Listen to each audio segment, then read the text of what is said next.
Heal pen हर as में common है। ये पेन हील पेन, और ये हम सबकी क्वालिटी ऑफ लाइफ को भी कभी ना कभी खराब करता है।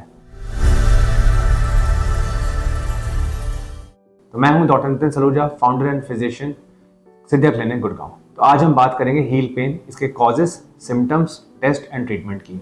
तो हम हील पेन में सबसे पहले देखते हैं कि इसके मेन कॉजेस क्या होते हैं। तो हील पेन में जैसे ही हम सुबह उठते हैं, सबसे पहला पैर अगर हम जब हम ज़मीन पर रखते हैं तो एक बहुत शार्प सा पेन होता है, शूटिंग सा पेन होता है below the sole of the foot. और जैसे जैसे हम चलते हैं थोड़ा सा बेटर होता है, फिर लॉन्ग स्टैंडिंग की वजह से वो पेन वापस आ जाता है। तो अब हम बात करते हैं इनके कॉजेज की। सबसे पहला कॉज है प्लांटर फेशियाइटिस। फेशिया क्या होता है? एक डीप थिक टिश्यू होता है हमारा, उसकी जो इन्फ्लेमेशन, जो सूजन हो जाती है, उसको कहते हैं प्लांटर फेशियाइटिस। ये बहुत कॉमन है और इसमें सबसे पहले, जैसा कि हमने आपको बताया, पेन जैसे ही आप पहला फुट नीचे रखेंगे तो उससे प्लांटर फेशियाइटिस होगा। दूसरा पॉइंट है एक्लीज टेंडनाइटिस। जो टेंडन है पीछे बैक ऑफ द हील पे, उस टेंडन की इन्फ्लेमेशन की वजह, सूजन की वजह से एक्लीज टेंडनाइटिस होता है। तीसरा पॉइंट जो है बर्साइटिस। एक फ्लूइड फिल्ड सैक होता है पीछे हील में, जिसको हम बर्सा कहते हैं, उसकी सूजन को और इन्फ्लेमेशन को बर्साइटिस कहते हैं। एक मुख्य कारण वो है हील पेन का। उसके अलावा एक कारण बहुत इंपॉर्टेंट जो है बोनी स्पर। स्पर जो होता है एक नुकीला बोन का जो हिस्सा होता है, जो कैल्केनियल बोन होती है, उसका पिछला जो वो स्पर एक नुकीला सा जो होता है वो चुभता रहता है वो। तो ये हमें पता लगता है जब हम एक्सरे कराते हैं उसके लिए। उसके अलावा हमारा सबसे इंपॉर्टेंट कौन है, जो इम्प्रॉपर फुटवेयर अगर हम पहनते हैं, जब हम चप्पल पहनते हैं या फिर जो सैंडल पहनते हैं जिसका अच्छा कुशन नहीं होता है और हम काफ़ी देर तक पहने रहते हैं तो इनसे भी फेशियाइटिस वगैरह के चांसेस काफ़ी ज़्यादा बढ़ जाते हैं। फिर इसके अलावा हमारा ओबेसिटी, वजन का बढ़ना, ये भी बहुत इंपॉर्टेंट कारण है हील पेन के लिए। तो ये हमारे जो मुख्य कारण है जो हील पेन से अलावा, इसके अलावा एक और चीज़ होती है जिसको कहते हैं स्ट्रेस फ्रैक्चर। स्ट्रेस फ्रैक्चर्स ज़्यादा जंपिंग और अपहिल्स वगैरह से एथलीट्स के साथ ये बहुत कॉमन होता है कैल्केनियल बोन का।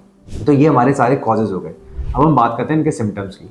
सिम्टम्स अगर मैं आपसे बताऊं, क्या क्लिनिकल फीचर्स हमें मिलेगा, क्या पेशेंट क्या तकलीफ के साथ हमारे पास आएगा, तो पेशेंट सबसे पहले बोलेगा जी, हम सबसे पहले जैसे ही हम पैर रखते हैं सुबह उठ के, हमें डर लगता है चलने में, इतनी जोर का दर्द होता है। और दर्द कहाँ पर होता है? या तो सोल ऑफ द फुट में होगा एकदम नीचे, या फिर हील के बैक पे, वहाँ पे पेन होता है। जैसे जैसे थोड़ा चलेगा तो पेन थोड़ा बेटर हो जाएगा, फिर मगर लंबा खड़े रहेंगे तो उसकी वजह से। तो इसलिए प्लांटर फेशियाइटिस का जो दर्द है, नॉर्मली टीचर्स में जो लंबा खड़े रहते हैं, ट्रैफिक पुलिसमैन में, होम मेकर्स में प्लांटर फेशियाइटिस काफ़ी कॉमनली मिलता है। इसके अलावा जो सिम्टम रहेगा कि लॉन्ग स्टैंडिंग के पेन की वजह से भी रहता ही है, और कई बार ये पेन कुछ दिनों के लिए आता है फिर अपने आप सबसाइड हो जाता है। फिर कई पेशेंट्स में क्रॉनिकली ये पेन रहता है, बट कंप्लेन सारी पेन की ही रहेगी, वो भी ज़्यादा खड़ा होने के ऊपर, और नुकीला पेन रहेगा, चुभने वाला पेन रहेगा। तो अब इसके लिए हम जो है सिंपल टेस्ट करते हैं, एक्सरे कराते हैं। एक्सरे ये देखने के लिए कोई बोनी स्पर तो नहीं है कि कुछ देखना हो कि बोन का कोई नुकीला वाला हिस्सा आ रहा हो। दूसरा पॉइंट है वहाँ पे अल्ट्रासाउंड कराकर देख लिया कि कोई फेशिया का जो इन्फ्लेमेशन दिख जाए, या बर्सा की इन्फ्लेमेशन दिख जाए, टेंडन की इन्फ्लेमेशन वगैरह दिख जाए। उसके बाद अगर कोई क्रॉनिक पेन के जो इश्यू रहते हैं, कई बार उसकी वजह से हमें ये देखना होता है एमआरआई, कई बार कुछ एरिया में जहाँ पे पेन बहुत लंबा चल जाए तो उसमें कराना पड़ता है। इसके अलावा हम एक सिंपल ब्लड टेस्ट कराते हैं जिसमें हम सीबीसी देख लेते हैं, यूरिक एसिड देख लेते हैं, आर्थराइटिस के चेंजेस देख लेते हैं। बेसिक सिंपल ब्लड टेस्ट हम इनमें कराते हैं, और विटामिन डी की डेफिशिएंसी से भी कई बार कंप्लेन होती है। तो ये हो गए हमारे इसके अलावा अब हमारे टेस्ट के अलावा जो हमें करना क्या चाहिए, ट्रीटमेंट सबसे पहले अगर एक्यूटली अगर आपको अभी दिक्कत अभी स्टार्ट हुई है तो आपको इनिशियल 3-4-5 दिन के लिए आइस पैकिंग बहुत हेल्पफुल रहेगी। आइस पैकिंग के साथ साथ इसमें पेन किलर्स उस टाइम के लिए बहुत हेल्पफुल रहेंगे, जो पेन ना ओनली पेन कम करेंगे, जैसे ब्रूफेन हो गया, सेलोफेनेक हो गया, ज़ेरोडॉल की टैबलेट्स होती हैं, ये वाली सारी टैबलेट्स होती हैं, इन्फ्लेमेशन, सूजन भी कम करती है और ये दर्द भी कम करती है। इसके अलावा आइस पैक के अलावा हम पेशेंट को जब थोड़ा पेन सेटल होता है तो स्ट्रेचिंग एक्सरसाइजेस के लिए बोलते हैं।